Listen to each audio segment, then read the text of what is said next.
मागच्या 50-100 वर्षाची सोडा, मागच्या जवळजवळ हजारो वर्षांचे जरी संबंध बघितले तरी एक गोष्ट लक्षात येते, ती म्हणजे भारत आणि नेपाळ यांचे संबंध थोरला भाऊ धाकटा भाऊ अशा पद्धतीचे आहेत.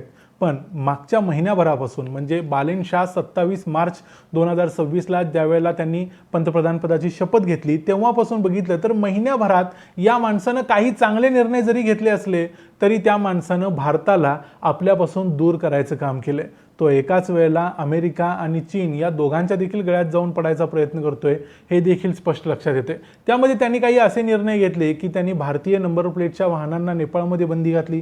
याशिवाय भारताचा जो माल नेपाळमध्ये जातोय त्या मालावर देखील कस्टम ड्युटी लावण्याचा प्रकार केला. या सगळ्या गोष्टींचा परिणाम म्हणून भारतानं देखील मोठा नाही पण एक छोटासा शॉक या बालेन शाहना द्यायचं ठरवलं आणि त्याची अंमलबजावणी देखील चालू झालेली आहे.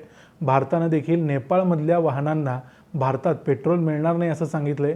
याच्याशिवाय आणखी काही डिसिजन्स घेतले ज्याचा फटका नेपाळमध्ये बसायला सुरुवात झाली आणि ऑलरेडी एकच महिना आता फक्त या पंतप्रधान पदांना यांना झालेला आहे. पण तरी देखील नेपाळमध्ये जेनजीचं नवीन एक आंदोलन होते की काय अशी परिस्थिती निर्माण झाली. नेमकं नेपाळमध्ये काय चाललंय, नेपाळ नेमका कुठल्या दिशेला चाललाय ते बघूया आजच्या या व्हिडिओमध्ये. मी आहे रणजित यादव आणि तुम्ही पाहताय द मराठी बाणा.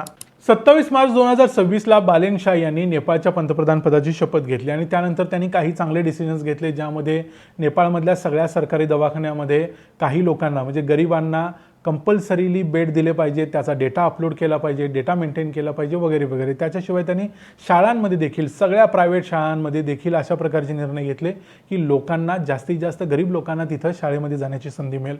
या सगळ्या गोष्टी त्यांनी चांगल्या केल्या. एक 35 वर्षाचा पंतप्रधान काहीतरी बदलू शकतोय असं वाटत असताना त्यांनी एक वेगळा प्रकार करायचा प्रयत्न केला की आपल्या थोरल्या भावापासून आपण वेगळं फटकून राहायचं आणि दुसऱ्याच कोणाच्या तरी शेजाऱ्याच्या गावी जायचं आणि तिथं जाऊन त्याचं व्हायचं असा प्रकार सध्या बालेन शाहचा चाललाय.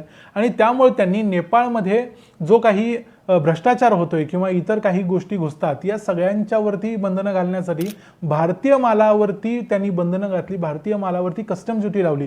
म्हणजे 100 रुपयांच्या पेक्षा जास्त किमतीचा जर माल कोण नेपाळमध्ये नेत असेल बॉर्डर थ्रू तर त्याच्यावरती त्यांनी कस्टम ड्युटी लावली. म्हणजे आता ॲक्च्युली म्हटलं तर नेपाळी रुपयांमध्ये म्हटलं तर 160 नेपाळी रुपयांच्या पेक्षा जास्तचा जर माल असेल तर त्याच्यावरती बंधनं आली. दुसरी एक गोष्ट त्यांनी केली ती म्हणजे भारत आणि नेपाळ आता हे दोन देश असे आहेत की या दोन्ही देशातले एकमेकांची लग्न दोन्ही देशात सहसा होतात. बऱ्याचशा लोकांची नेपाळमध्ये लग्न झालेली आहेत, त्यांची भारतात झालेली आहेत. भारताच्या शेजारचे नेपाळमधले जे जिल्हे आहेत आणि नेपाळच्या शेजारचे भारतातली जी राज्य आहेत, बिहार आहे, पश्चिम बंगाल आहे, उत्तराखंड आहे किंवा उत्तर प्रदेश आहे, या राज्यांमध्ये अनेक लोकांची लग्न होतात. त्यामुळे असं होतं की अनेक लोक आपलं वाहन घेऊन आपली गाडी घेऊन बॉर्डर क्रॉस करतात, पलीकडे जातात. त्यांनी भारतीय गाड्यांच्यावर सरसकट बंदी घातली. अर्थात नेपाळनं हा जरी निर्णय अतिशय म्हणजे हेकेखोरपणे आणि थोडा गडबडीत घेतला असा नेपाळला असं वाटतं की 2 दिवसातच आता संपूर्ण नेपाळ बदलून जाणार आहे आणि त्याचा परिणाम देखील काय व्हायला आहे ते पुढे सांगणारच आहे. पण मुद्दा असा आहे की नेपाळला वाटतं की झटकन सगळंच बदलून जाईल आणि ते करण्यासाठी ते धडपडत आहेत आणि त्यामध्ये त्यांनी हा निर्णय घेतला. पण प्रत्यक्षात त्याचा काय फटका बसतोय आणि कसं बसतोय ते मी पुढे सांगतो. पण त्या अगोदर सांगतो की भारतानं नेपाळला कसा एक छोटासा शॉक दिलाय. भारतानं मोठी ॲक्शन घेतलेली नाही नेपाळ विरुद्ध, अजून सुद्धा भारत मोठी ॲक्शन घेणार नाही आहे कारण भारताला एक थोरल्या भावाचा रोल इथं प्ले करायचा आहे.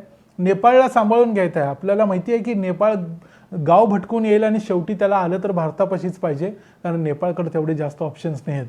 त्यामुळे भारत काय करतोय आणि भारतानं 2 डिसिजन्स काय घेतलेत ते तुम्हाला थोडक्यात सांगतो. बरेच वेळा हे नेपाळी लोक भारतात येतात आणि भारतातून पेट्रोल घेऊन नेपाळमध्ये विकायचं काम करतात कारण मग त्यामध्ये अनेक टॅक्सेस वगैरे सगळे टाळता येतात जे नेपाळमध्ये त्या पेट्रोलवर वगैरे लागतात.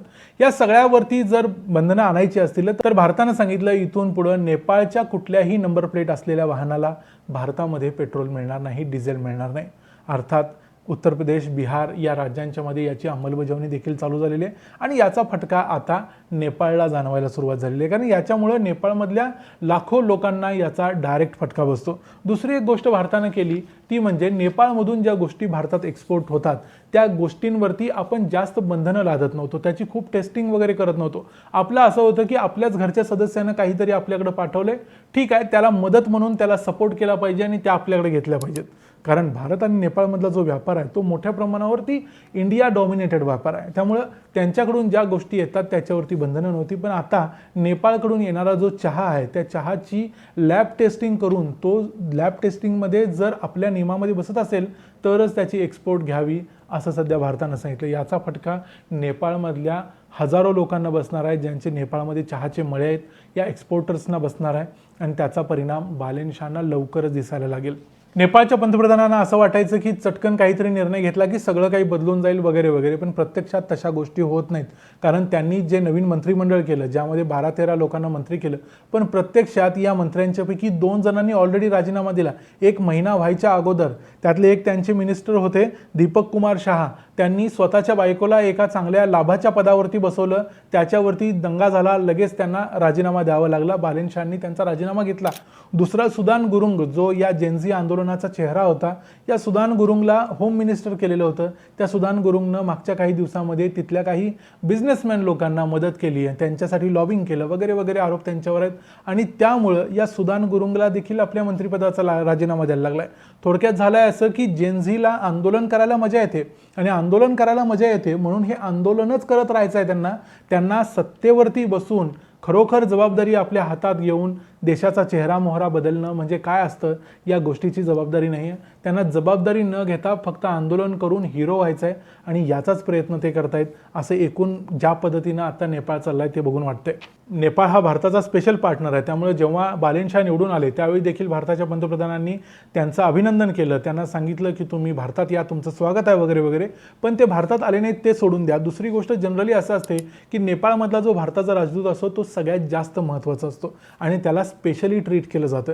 जनरली आत्तापर्यंतचा इतिहास असा आहे की जेव्हा जेव्हा नवीन नेपाळचं सरकार सत्तेत येतं त्यावेळेला भारताचा राजदूत त्यांना पहिल्यांदा भेटतो आणि त्यानंतर मग बाकीच्या देशांना संधी दिली जाते, कारण भारत स्पेशल आहे. पण यावेळी बालेनशाहनी काय केलं, थोडं जास्त शहाणपण केलं.